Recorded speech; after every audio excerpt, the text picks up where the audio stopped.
ایک بہت ہی interesting story ہے. ایک شخص گھر آیا تو اس کی بیوی نے کہا کہ سنیے، ہمارے غسل خانے کے سامنے جو درخت ہے اسے کٹوا دیجئے.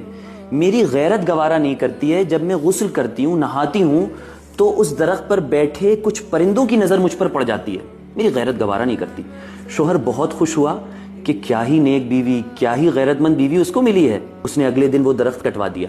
پھر اچانک سے ایک دن شوہر گھر میں داخل ہوا، خلاف معمول داخل ہوا تو کیا دیکھتا ہے کہ اس کی بیوی کسی دوسرے مرد کے ساتھ مشغول ہے. اس کو بہت رنج ہوا، بہت دکھ ہوا، اس کا دل ٹوٹ گیا.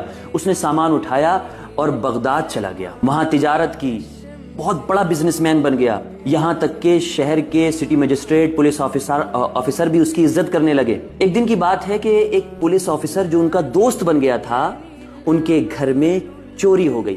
لوگ جمع ہوئے، تحقیق ہوئی، کسی کا پتہ ہی نہیں چل رہا تھا. تو اس تاجر نے دیکھا کہ ایک شیخ صاحب ہیں جن کا ان پولیس آفیسر کے گھر آنا جانا ہے، اور یہ پولیس آفیسر ان کی بڑی عزت کرتے ہیں. ان کے بارے میں معلوم کیا تو معلوم یہ چلا وہ تو بہت بڑے بزرگ ہیں، بڑے پیر ہیں، بڑے بزرگ ہیں. اور ان کی بزرگی کا یہ عالم ہے کہ وہ پورا پیر زمین پر نہیں رکھتے، آدھے پیر سے چلتے ہیں، آدھا پیر رکھتے ہیں. وجہ پوچھی ایسا کیوں کرتے ہیں؟ وجہ یہ بتائی گئی کہ پورا پیر اس لیے نہیں رکھتے کہ کہیں کیڑے مکوڑے ان کے پیر سے کچلے نہ جائیں. تو تاجر نے چھوٹتے ہی کہا کہ چور شیخ ہیں. کوتوال کو، پولیس آفیسر کو تو پہلے غصہ آیا، یہ کیا کہہ رہے ہو؟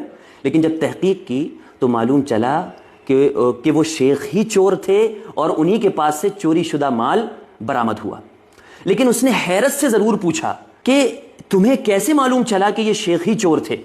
تو اس نے کہا یہ سبق، یہ نصیحت مجھے میرے گھر پر موجود ایک پیڑ نے دی کہ جب کوئی شخص ضرورت سے زیادہ نیک نظر آنے کی کوشش کرے، عام طور پر وہ نیک ہوتا نہیں ہے. اس لیے آپ جیسے ہیں ویسے نظر آئیں، ورنہ حقیقت خود بخود ظاہر ہو جائے گی.